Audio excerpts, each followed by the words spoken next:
नमस्कार दोस्तों, स्वागत है आपका मेरे चैनल एसके ट्विटर पर। आज मैं आपके लिए लेकर आया हूँ एक वीडियो जिसमें हम बात करेंगे डीएसएसबी का जो नोटिफिकेशन आया है उसके जो मेन पॉइंट हैं और लास्ट ईयर की जो कट ऑफ गई हैं वो भी आज की वीडियो में शेयर करूँगा। तो वीडियो में अंत तक बने रहिए। शुरू करते हैं। नमस्कार दोस्तों, स्वागत है मेरे चैनल संजीव क्लासेज में। आज की जो वीडियो है ये डीएसएसबी जो नोटिफिकेशन आया है 2021 का, उसके बारे में है। और साथ ही साथ इस वीडियो में मैं आपको बताऊंगा लास्ट ईयर जो कट ऑफ रही है वो भी मैं आपको इस वीडियो में शेयर करूंगा। तो वीडियो में अंत तक बने रहिए। चलिए शुरू करते हैं।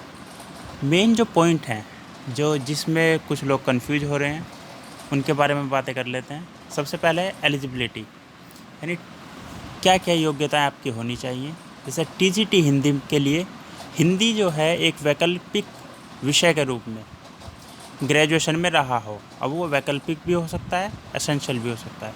टीजीटी नेचुरल साइंस में स्कूली विषयों के साथ यदि आपके पास फिजिक्स, केमिस्ट्री, जूलॉजी, बॉटनी विषयों में से होने चाहिए। ये सभी वैकल्पिक यानी इलेक्टिव सब्जेक्ट के रूप में होने चाहिए। उसके बाद टीजीटी मैथ स्कूली विषयों के साथ मैथ्स एक वैकल्पिक विषय के रूप में ग्रेजुएशन में रहा हो। इसके बाद टीजीटी सोशल साइंस स्कूली विषयों के साथ आपके ग्रेजुएशन में history, geography, pol science, economics, psychology, sociology और बिजनेस स्टडी विषय रहे हों एक वैकल्पिक विषय के रूप में। इसके बाद जो आपका मुख्य विषय है कम से कम 2 साल आपके ग्रेजुएशन में रहा हो एक वैकल्पिक विषय के रूप में जिसे आप अप्लाई करना चाह रहे हैं। इसके बाद असिस्टेंट टीचर प्राइमरी के लिए आपके पास 2 साल का डिप्लोमा हो जिसमें डीएलएड, डीएड, बीटीसी, जेबीटी हो और साथ में सीटेट लेवल 1 क्लियर होना चाहिए। उसके बाद नर्सरी टीचर के लिए नर्सरी टीचर में 2 साल का डिप्लोमा हो या फिर नर्सरी टीचिंग में बीएड किया हो। जिन्होंने एनटीटी, एनपीटीटी हैं वो इसमें अप्लाई कर सकते हैं। इसके लिए सीटेट की आवश्यकता नहीं है। टीजीटी के सभी विषयों के लिए बीएड के साथ सीटेट अनिवार्य है। साथ ही 45% अंक आपके ग्रेजुएशन में होने चाहिए। उसके बाद बीएड कैंडिडेट जो हैं प्राइमरी पोस्ट के लिए एलिजिबल नहीं है।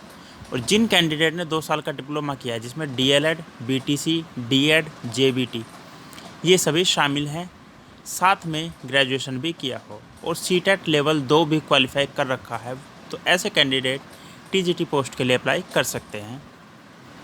इसके बाद जो एज लिमिट है, आयु सीमा, वो पीआरटी के लिए 30 साल, टीजीटी के लिए 32 साल, नर्सरी टीचर के लिए 30 और साथ ही इसमें एससी और एसटी के लिए 5 साल की छूट है, ओबीसी को 3 साल की छूट है। इसके बाद आवेदन की जो तिथि है वो 25 मई है और अंतिम तिथि 24 जून, यानी 25 मई से 24 जून के बीच में फॉर्म भरे जाएंगे। अगर आप चाहें तो अगर आप न्यू कैंडिडेट हैं तो रजिस्ट्रेशन अभी कर सकते हैं। रजिस्ट्रेशन हमेशा को ओपन रहते हैं। जब आप अप्लाई करेंगे तो 100 रुपये आपको शुल्क लगेगा, जो फीमेल कैंडिडेट के लिए छूट है जिसमें। इसके बाद दूसरे राज्यों के कैंडिडेट सभी अप्लाई कर सकते हैं, लेकिन बाहर के जो हैं दिल्ली से बाहर के जो ओबीसी हैं वो यहाँ पर दिल्ली में जनरल कैटेगरी में माने जाते हैं। और इसके साथ ही सीटेट में 90 अंक अनिवार्य हैं, जो कि 60% बैठता है। एग्जामिनेशन सेंटर जो होंगे वो दिल्ली में ही होंगे और आपके जो स्कूल मिलेंगे वो भी दिल्ली में ही होंगे। दिल्ली के बॉर्डर पर हो सकते हैं लेकिन होंगे दिल्ली एरिया के अंदर ही। इसके बाद एक मेन जो पॉइंट है, जो आपकी एलिजिबिलिटी है वो अप्लाई करने की आखिरी तारीख यानी 24 जून से पहले आपकी सभी जो योग्यताएं हैं वो पूरी हो जानी चाहिए। यानी अगर आपका सीटेट है उसका रिज़ल्ट, बीएड का रिज़ल्ट, डाइट का रिज़ल्ट जो भी है वो आपका लास्ट डेट से पहले आ जाना चाहिए, तभी वो आपके लिए वैलिड होगा। एलिजिबिलिटी से संबंधित कई चीज़ें ऐसी होती हैं जो लिखित रूप में नहीं होती, उन चीज़ों के बारे में बताना थोड़ा मुश्किल होता है। तो ऐसी स्थिति में आप अपने हिसाब से निर्णय ले सकते हैं। अगर आप चाहें तो जो डीएसएसबी के हैं या डीओई के रूल्स एंड रेगुलेशन आरआर जो कहलाते हैं वो आपको साइट पर मिल जाएंगे। आप वहाँ से ज़्यादा जानकारी ले सकते हैं। जैसे एनआईओएस के बारे में, अपियरिंग कैंडिडेट के बारे में और प्लेन इंस्ट्रक्शन फ़िलहाल इसमें नहीं दिए गए हैं नोटिफिकेशन में। तो तैयारी शुरू कर दीजिएगा। परीक्षा की तिथि अभी घोषित नहीं हुई है, लेकिन आप तिथि के चक्कर में ना पड़ें, तो तैयारी आज से ही शुरू कर दें। अधिक जानकारी के लिए आप DSSP के ऑफिशियल वेबसाइट पर विजिट कर सकते हैं, और जब भी फॉर्म आपके ओपन होंगे तो आपको मेरे चैनल पर इंफॉर्मेशन मिल जाएगी लिंक के साथ। अब देख लेते हैं लास्ट ईयर जो कट ऑफ रही थी डिफरेंट पोस्ट के लिए। तो लास्ट ईयर की जो कट ऑफ थी MCT में प्राइमरी के लिए जो पोस्ट थी 16/17 और 1/18, इनके लिए जो कट ऑफ गई थी लास्ट ईयर, जनरल के लिए 122.71, OBC के लिए 107.85, SC के लिए 101.48, ST कैटेगरी के लिए 67.43, 67.43, PH में जो OH कैंडिडेट होते हैं, जो ऑर्थोपेडिकली हैंडीकैप होते हैं, उनके लिए 90.49, और PH में जो VH आते हैं यानी जो विजुअल हैंडीकैप होते हैं, उनके लिए 60.98 मार्क्स की जो कट ऑफ थी। TGT नेचुरल साइंस फीमेल के लिए, जिसके पोस्ट कोड था 136/17, इसकी जो कट ऑफ थी 107.11, OBC की कट ऑफ थी 99.32, SC के लिए 91.34, ST के लिए 74.54, PH में OH के लिए थी 86.37 और VH के लिए थी 83.05। TGT हिंदी फीमेल के लिए जो पोस्ट कोड था 141/17, इसकी जो कट ऑफ थी 134.65, OBC के लिए 132.26, SC के लिए 121.15, ST के लिए 114.60, OH के लिए यानी PH में 2 कैटेगरी होती हैं, जिसमें OH के लिए थी 100.12 और VH के लिए थी 112.14। इसके बाद TGT हिंदी मेल, जिसका पोस्ट कोड था 140/17, इसकी जो कट ऑफ थी 126.19 थी, OBC के लिए 74.65, SC के लिए 121.75, ST के लिए 114.66, OH के लिए 121.29 और VH के लिए 114.84।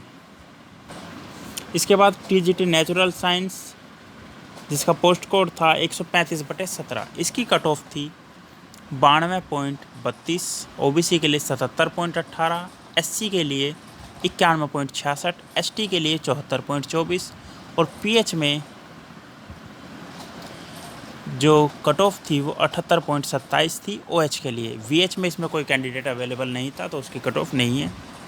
इसके बाद TGT SST मेल के लिए, जिसका पोस्ट कोड था 137/17, इसकी कट ऑफ थी 88.25, OBC के लिए 72, SC के लिए 84.75, ST के लिए 77.25, OH के लिए 89.5, जिसे 89.5 भी बोलते हैं, जो हिंदी में थोड़ा ना समझ में आए अगर। VH के लिए 85.50, और जो असिस्टेंट टीचर प्राइमरी की जो कट ऑफ थी लास्ट ईयर, वो थी, जिसका पोस्ट कोड था 15/19, 120.82 मार्क्स थे जनरल के लिए, OBC के लिए 115.14, SC के लिए 105.54, ST के लिए 88.87, EWS यानी इकोनॉमिकल वीक स्टूडेंट 112.65, PH में VH के लिए 100.44 और OH के लिए 103.77। तो ये थी फ़िलहाल जो मुझे कट ऑफ मैंने जहाँ पर भी ढूंढी है, मुझे ये अभी तक यही मिली हैं। बाकी आप अगर चाहें तो DSSB की साइट पर आपको लास्ट ईयर के जो रिज़ल्ट हैं उनमें मिल जाएगी लास्ट ईयर की कट ऑफ। बाकी फ़िलहाल के लिए इतना ही है।